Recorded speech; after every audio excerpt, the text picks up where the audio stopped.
Good morning, everyone. I hope you had a wonderful morning this far. My name is Aura Lindeberg. I'm from the YLE. I'm the executive producer of News Audio, and I'm very excited to moderate our next session, which will look at the evolution of podcasting and the possibly game-changing role of video.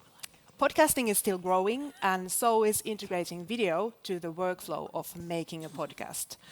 But what does it actually take to make video work within your podcasting workflow? And what are the secrets to crafting content that resonates visually while maintaining the core of what makes a podcast compelling? In this session, we're thrilled to be joined by two experts in this space, Emma Lawson from ABC Australia, she's a digital producer, and Darby Dorras, Director of Content at Listen UK. They'll share their insights from real-world case studies, offering practical tips and best practices for successfully integrating video into a podcast. I will be coming back to the stage when it's time for questions, so Katarina can rest. I will get some rest now. Yeah. Actually, I'm waiting for them to listen to them. Yeah. So we'll do questions at the end of both presentations, and we'll also ask you to join in for the conversation, so be ready to put your hand up when it's time for questions. And now we welcome our first speaker to the stage. Welcome, Emma. Oh my God. Hi everyone, how are we all today? That's good. Can I just start off by first, raise your hand if you do video podcasting? Okay. Who's keen to start on it? And who think it's villainous and going to ruin podcasting forever? Okay, a couple. All right, that's all right. I'm Emma. I'm from the Australian Broadcasting Corporation. I work as a digital producer there, and I help podcast teams visualise their podcasts. I'm going to be talking to you today about video podcasting and video for audio in general. It's an absolute passion for mine because it's combined my two careers and two of my passions. I actually started out in radio. I worked as a news radio journalist, and my parents loved to make the joke that I had a face for radio. So I really showed them when I started in video instead. So I've been doing video for the past 7 years, and I've really discovered how when they work together, they can really create really deep and meaningful connections with your audience. So that's what we're going to be talking about today. So I want you to walk away with these main three things from today's presentation. One, video is the leading way currently that audiences are discovering their podcast. For those who don't know, YouTube is now the #1 platform for podcasting in the US, and in Australia, it's #2. Point two, I want you to take away is that video podcasting can help you grow your overall podcast and not take away from your podcasting numbers at all. So we're going to be looking more into that. And finally, I know everybody's already working at capacity, and it can be really challenging to think about adding any new work into your workload. So I'm going to be showing you some examples from simple to as complex as you want it to be, and some really cost-effective ways to get started in video podcasting as well. So what can video podcasting look like? Whatever you think it might look like, there's probably a lot more formats than you know. So it goes beyond just full episodes. Remember that different approaches work for different podcasts. So just like how every podcast is unique, so should every video. And also you want your video to match the brand. You want it to feel really authentic like your podcast. So some of you, though, might just be wanting to test clips. Some of you might be doing vertical video. But if you are doing full episode, what can that look like? You want, as I said, the podcast to match the brand of your video. You want it to be authentic. You don't want to be doing something that's really quiet and intimate and then going for a more Joe Rogan in-your-face approach for video. You want it to match. Video podcasting is an opportunity to get creative. You don't want it to just be an afterthought. You want to get really excited about it. It's a really great way to connect with audiences. So think beyond just the Zoom record, think beyond just the mic. This example that I'm going to play for you is top end. I'm not suggesting that everybody should do this. This is from Fashion Neurosis, Bella Freud, who is a fashion designer. Welcome to Fashion Neurosis, Kate Moss. Hi, Bella. Can you describe what you're wearing today and why you chose these clothes? I was inspired by you today, actually. This is an old Salomon dress, but it reminds me of the kind of things, the kind of like masculine, feminine that you wear. Pretty crazy, right? I mean, they're filming, one of the shots is over the head, one of the shots, you can't even see Kate Moss sitting there. And so you're like, oh, what is this trying to say? But the storytelling, Bella Freud is the great-granddaughter of Sigmund Freud. So that's the storytelling that they're doing here. They're unpacking it in a very psychiatrist-like element, which adds to it. And although it is really high production, like an overhead camera is pretty cinematic, it's still really intimate because of the lighting. And it really adds to the overall storytelling of the podcast. But of course, we're not all getting Kate Moss to interview, so what about some other options? The good news is it doesn't cost a lot of money to be really high production. There's other strategies you can take by just hiring the right people and getting creative to be able to tell the story.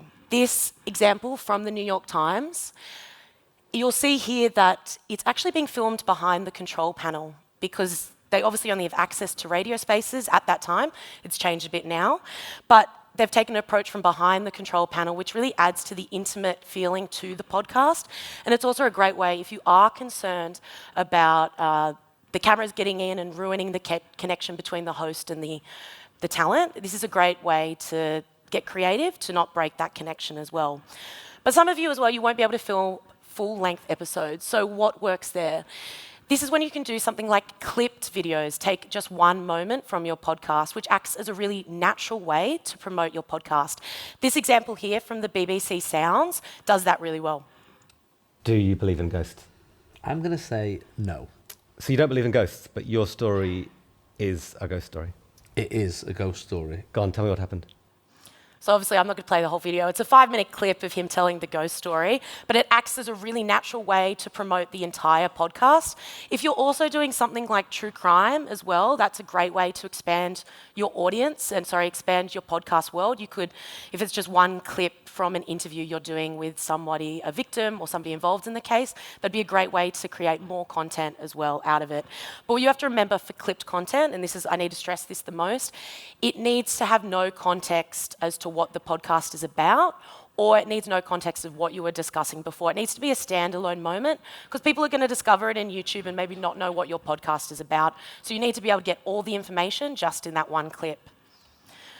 So what have we tested at the ABC? It's really important to say that different teams at the ABC are very much at different places. I'm sure like a lot of people here, while some people are really experts, other people are just beginning. And we're all at different stages and we can learn from all of them. So in terms of lo-fi production, this is the sex and relationships podcast, The Hookup. So The Hookup started as a radio show only on Sunday night, and it turned, because of how they grew their digital presence, it became a 2-weekly podcast instead that plays on radio. The girls that run this, there's just 2 of them, they had no extra resources, nothing.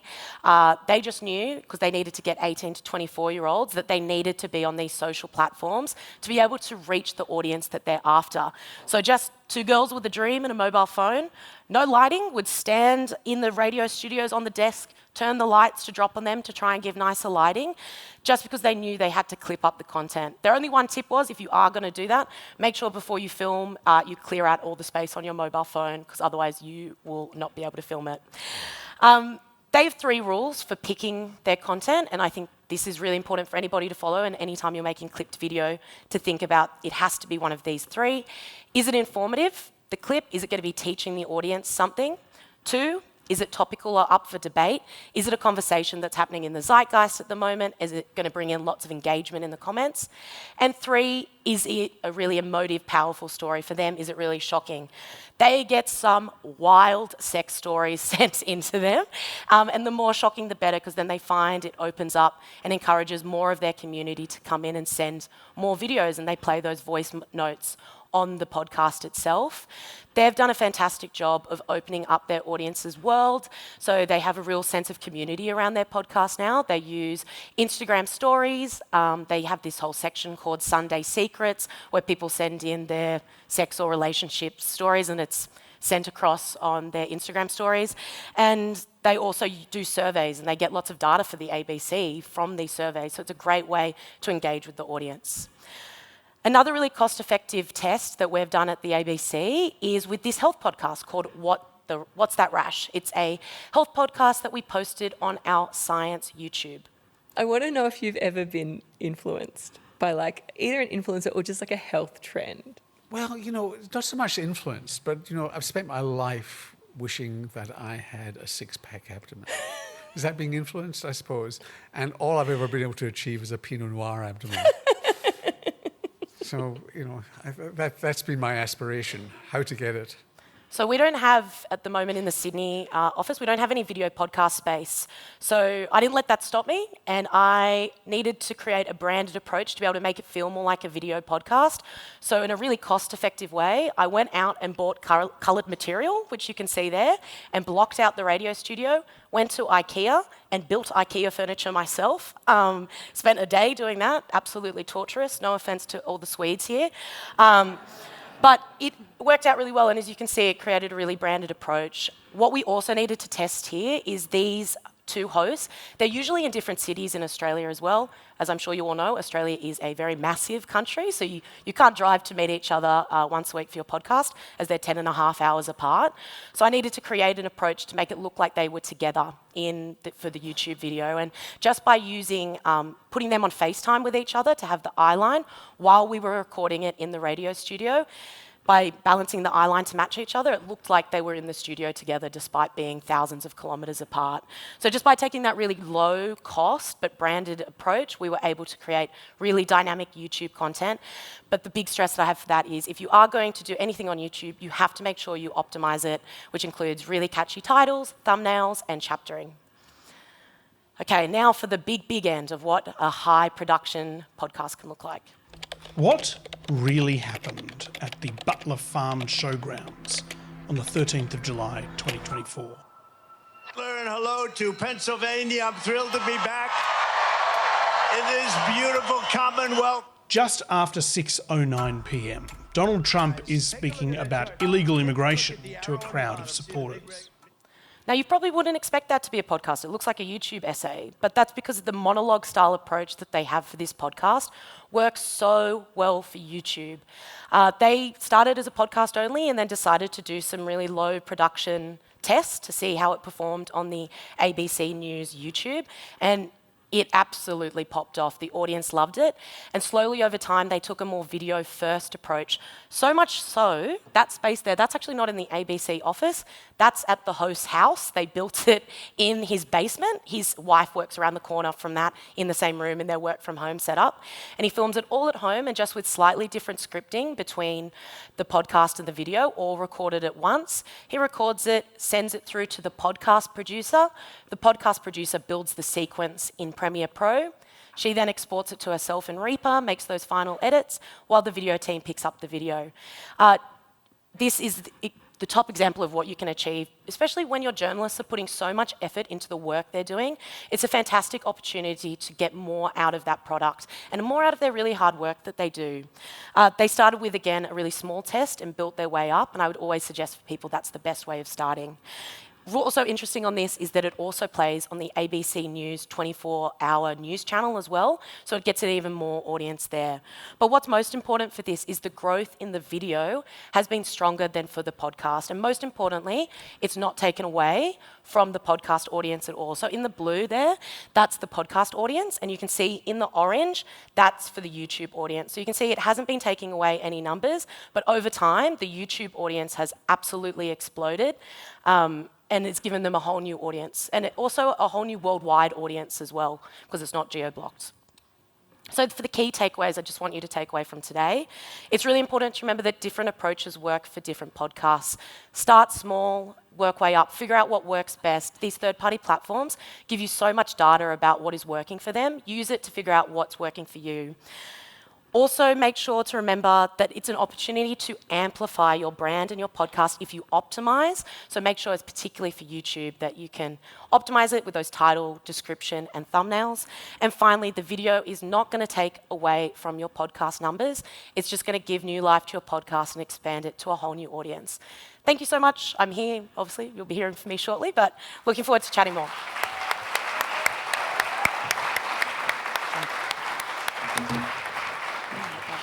Thanks so much, Emma.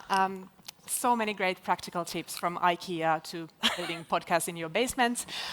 Well, now it's time for something different with Darby. Please.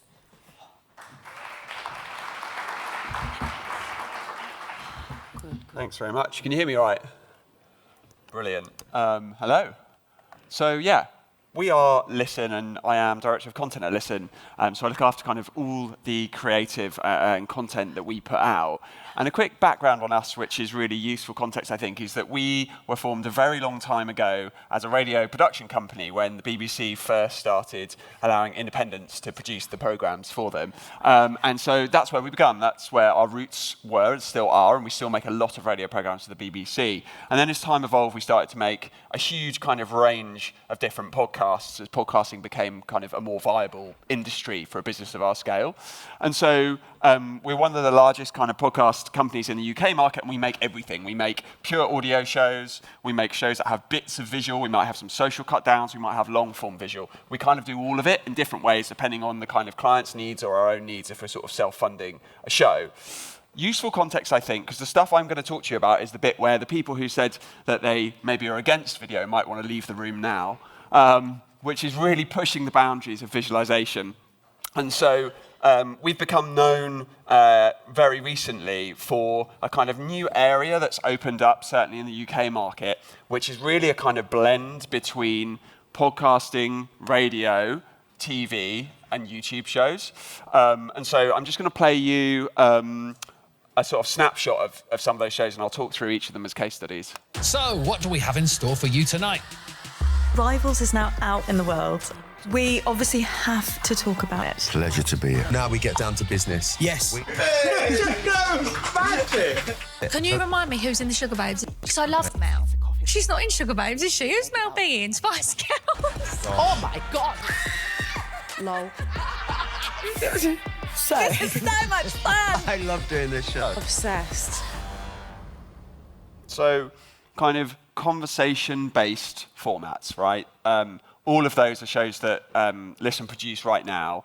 And the sort of first one really that kind of opened up this space in the UK was a show called The Traitors Uncloaked, which we created with the BBC just over a year ago, and it's just kind of done its second season, which is the companion show to the hit worldwide format, The Traitors, which is obviously a big reality programme. And when we first started talking to the BBC about this, the idea was, do you want to create an audio companion podcast, of which they have been around for quite a long time, and you know they're kind of well trodden, and it's a really interesting path. But we started talking to them more and more, and it was, well, actually, can you visualize this? And then, if we visualize it, where would it live? Would it live on the BBC iPlayer, which is the BBC's on-demand video service? Could it even live on TV, on linear television? And so, what we did with that first season of The Traitors Uncloaked is create something that is made by a podcast team, people who, a lot of them started in radio, moved into podcasting, and are the core team at Listen, but were then producing something that was going out on linear TV. So the first season went out on BBC Two, and also on the iPlayer, and also on BBC Sounds. And so I think it's, as Tim pointed out here, a kind of amazing case study for moving audiences around the BBC, and I think we all know and have experienced how difficult it is to move audiences between platforms, right? It's a struggle. It always kind of has been, and it still is. This show was an amazing case study for that because it lived on linear TV, where you would watch the main show, you'd turn over to watch a podcast on TV, on BBC Two, and then we created additional bonus content in audio only that existed inside BBC Sounds. The only place you could get that content was to go to BBC Sounds. That through line for the BBC, which I'll talk about in a minute, has kind of been a total revolution. And now we've just delivered our season 2, sort of went out in January. Currently, the finale of our podcast, which, as you can see in that shot, is from the gallery, which was, with a live audience and a kind of big finale. A podcast is currently the 4th most watched entertainment show on television in the UK right now. And I think that's incredible. It's a first, and it really just is testament to the way that audiences are consuming content now, the kind of expectations they do or don't have about content. Ultimately, if it's great content and great conversation, they don't care about all the flash and the bang of TV and the big shiny floor and all the other things that you might think about in a TV format. And so this is how it worked in that through line. And we were using this series, a QR code on screen, on TV, on BBC Two that was you could click on with your phone and would take you directly into BBC Sounds, which has been a kind of huge way of moving the audience over and consuming that additional audio-only content. So what I'm saying is, I suppose, it's a sort of suite of assets that's ultimately created around what's the thing we're trying to do here, what's going to get audiences to this show, and then where do we serve them that content. And actually, in this case, it's social, it's in audio only, and it's also in long-form viz. So then that led us to create the first ever visualized companion podcast for Disney Plus internationally, which was for this show called Rivals, which was the biggest production to come out of UK arm of Disney Plus, which came out sort of towards the end of last year. And this is a screenshot from the platform on Disney Plus. And as you can see in the extras, for the first time, they've got a podcast, a visualized podcast. Now, we created this for them, and again, totally different. This is a scripted show, not a reality TV show. But we created this as a long-form visual product. So that ran at about an hour and 20 minutes as a long-form visual podcast. And then we created that as, the editorial was basically the same as 3 audio episodes, which went out on an RSS feed and performed amazingly in the open RSS as a podcast. Again, we sort of took this approach of, both of these shows I'm talking about feel like they're kind of in-world or adjacent to world of a kind of main show. So Rivals is set in a lot of kind of traditional English country home type feel. So that's where we set this. What you can't see on here is that kind of camera movement. There's a little bit of movement. We're not talking about static locked off cameras, which is your kind of, your lower budget kind of podcast production where you go, right, we've got 3 cams and we lock them off. There's movement, there's multiple shots. But it's a podcast, it's chat. We might play some clips from the show, but we're not putting in lots of complicated television elements. And yeah, this lived hugely for them in social as well. So we created a sort of suite of social assets which really worked well for Disney Plus because it's sort of just an additional thing in the massive marketing campaign that they put out for Rivals. I'll play you a quick bit of one. The glamour, the sex, the drama, the madness, the humour, and that ending. Welcome to Rivals, the official podcast. Pleasure to be here. So I think both these case studies are really interesting in that it's kind of joining audiences around core content but serving it to them in different new ways, whether that's a subscription video on demand like Disney Plus, whether it's linear television in the UK like the BBC. But those are companion shows, right, which are important. I think audiences will always want companion content in some form. But we create all sorts of shows. That's not just what we're about. And so I think what's really interesting is to kind of take some of the lessons from that into what I'd call original IP. So shows that we would create that have nothing to do with a kind of companion vehicle. This is one of those, which is Olivia Attwood's So Wrong It's Right, which we make with our partners at Bauer. And it's a huge hit podcast in the UK, and again, lives in kind of multiple places. So we've taken that glossy kind of visualized approach to live and built a studio set at Bauer in the UK. It lives in long form YouTube, which has grown really quickly. It's a kind of, as you can see here, sort of top UK audio show and audio only in the RSS, and those long form contents are basically the same. And then it's huge on social. So the social assets, the thing whenever I talk about this show that I think I encounter the most is people have seen it on social. And it's an interesting point to make that I think we might come on to, which is about the way that we build brands around our shows. There's loads of people who say they consume this show, they watch this show. They don't listen to it, and they don't watch the long form. They just see the TikTok clips. But they are thinking of themselves as, oh yeah, I love Live Show. I see it on my socials all the time. And so I'll play you a little bit just so you get a quick sense of it in sort of that vertical video format, which this clip kind of blew up towards the end of last year.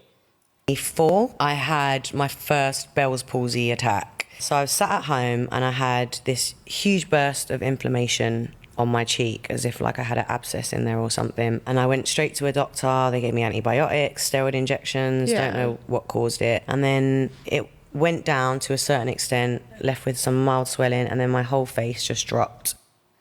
So again, conversation-based content, but built for social. You can see there's the editing style there is different to what we put in the long form. So we're editing in audio, for listeners, and that's our heritage. That's what we deeply understand. We then edit in long form video for people who will sit and watch, 30, 40 minutes.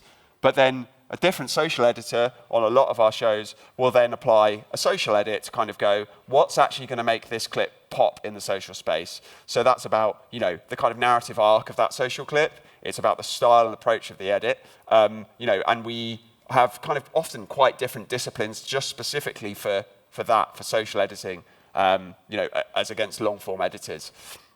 And then sort of bringing it all full circle, really.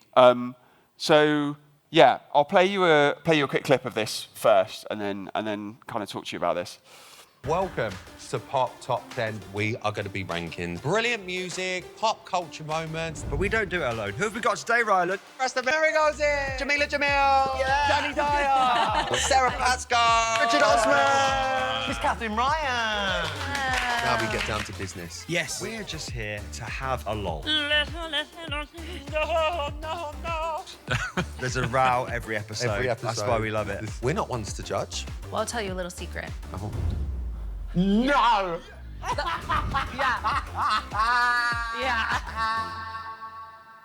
So yeah, this is Pop Top 10 from us and the BBC. And why I'm sort of, you know, most excited about it and why I think it's great to talk about here today and the kind of people that are at this conference is that this goes right back to the beginning for us, right back to our roots. This really is a music radio show. It is a podcast. It is a TV long-form product, and it's social content. And so these are two of BBC Radio 2's kind of biggest stars, brilliant presenters. And what this show does is allow us to create a different environment for the audience to kind of engage with them. So, you know, it's conversational, it's kind of relaxed, it's set kind of, you know, in a sort of almost like their loft somewhere where it's light, it's airy, they're just hanging out with guests. And the interviews and the conversations you get are going to be completely different to what you'd hear from these guys on the radio. And a big part of that is really down to the sort of format and the structure of this, which is a pop top 10. So they talk about a kind of pop culture top 10. So it might be the 10 best girl bands of the 1990s. And the guest comes on and they do a kind of chart, a kind of music radio chart, but fluid, informal, and obviously all a bit of a laugh. And so you get this kind of really new way of working with these presenters in a brilliant relationship that they have outside of the linear radio network, although it does also go out on linear radio. It lives as a long-form visualized product, which goes out on BBC iPlayer, which is the BBC's on-demand service. And then the social content gets syndicated really widely across the BBC. So again, lots of kind of carefully crafted short-form clips, which perform amazingly. And it's really, really fun. And I think that people are engaging with this in all of the places that I've just talked about. Some people just want to listen to it. They go into BBC Sounds and they listen to the long form. Some people want to go to iPlayer and watch the full length, which we're dropping as a box set, so you can binge them in that, you know, in the habit that so many people have on demand video.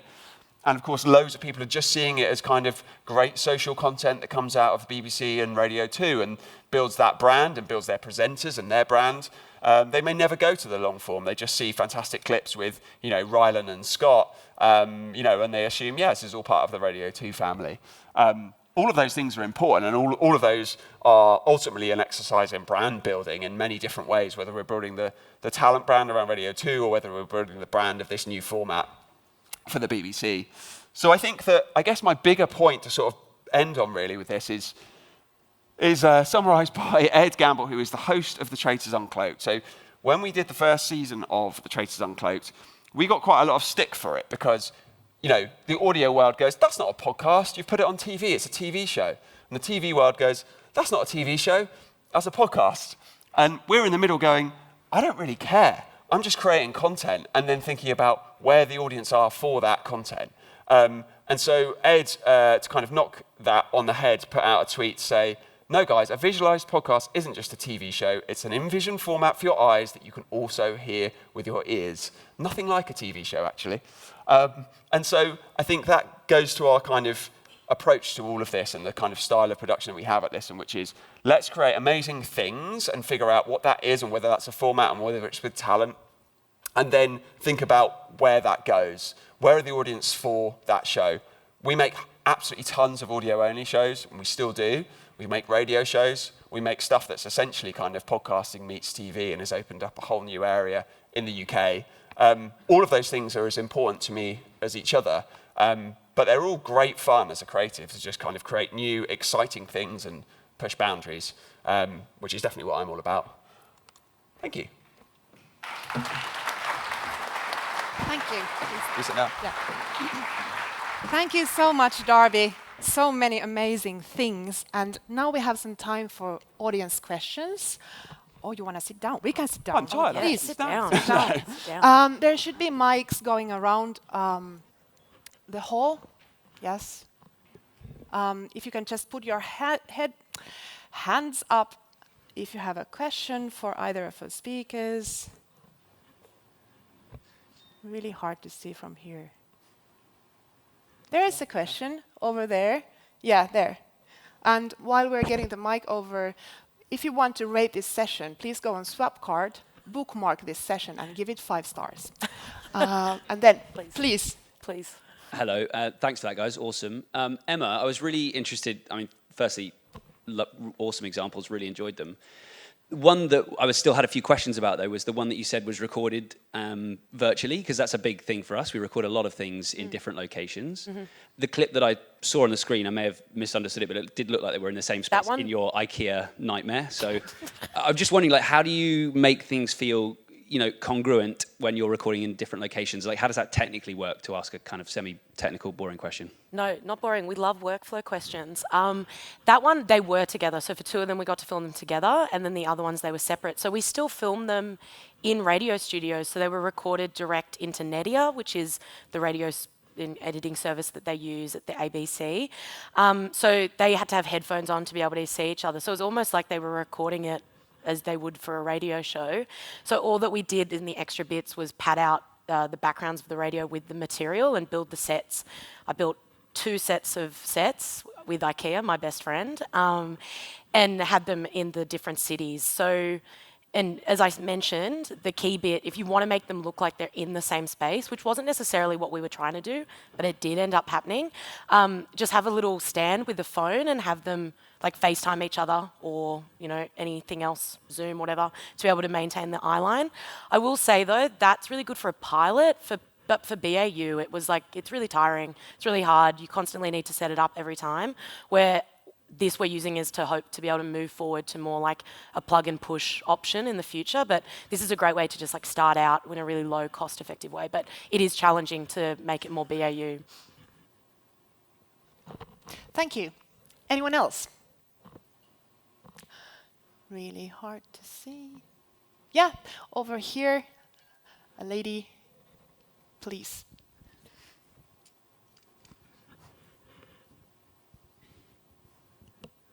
Hi, I've got a question for Darby. You mentioned on Olivia Atwood's podcast you have a conversion rate of around 8%. How do you track that conversion from social to podcast? Yeah, so it's actually really about social listening tools. So we use a bunch of different social listening tools that tell us kind of how consumers are consuming social content and then where they're going. But your kind of question, I think, gets at like the big challenge, right? Which is in all the stuff I talked about, like how do you know that people are gonna watch that short form thing and then go to the long form thing wherever you're sending them? So that might be long form audio, it might be long form visual.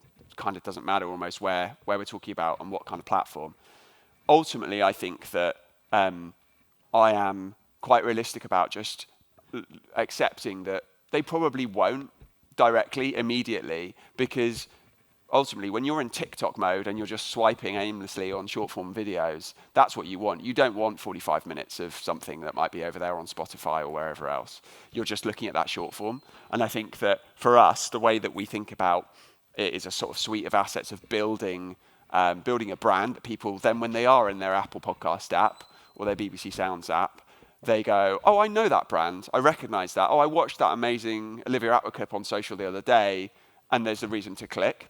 And so I think that, I'm really big on sort of thinking about it in that way as opposed to necessarily trying to directly convert audiences, because it's really hard, and it's really hard to track as well, sort of properly, because you'll not use it. There's so many, in all the shows I talked about, we've created across different platforms. And so, once something for Disney Plus is so different to the BBC or anyone else. And so, yeah, hope that answers it. I think you have to accept the brand building piece. I was going to mention, somebody talked about yesterday as well, thinking of it a little more like traditional media with huge banners and posters that people pay for traditional advertising in like market squares. You can't prove particularly that they're going to drive traffic either, but it's all about brand and awareness, right?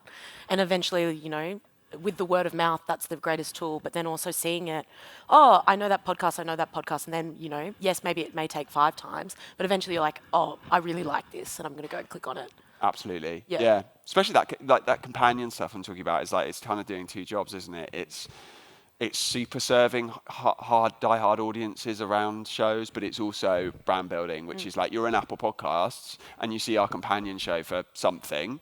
You see it's there, but you also see a banner on the side of the bus from Disney, and you also see an advert in in the local paper, or it's everywhere, and it's just helping build that brand that you then want to go and consume. Thank you so much. Great questions. I'm very punctual because I'm from Finland. So we're going to end here, and you can go and have coffee and come back in 30 minutes. Thank you so much for joining us. Thank you. Thank you so much, Emma, Darby, Ora, for this insightful and so interesting session. We'll be together in a while.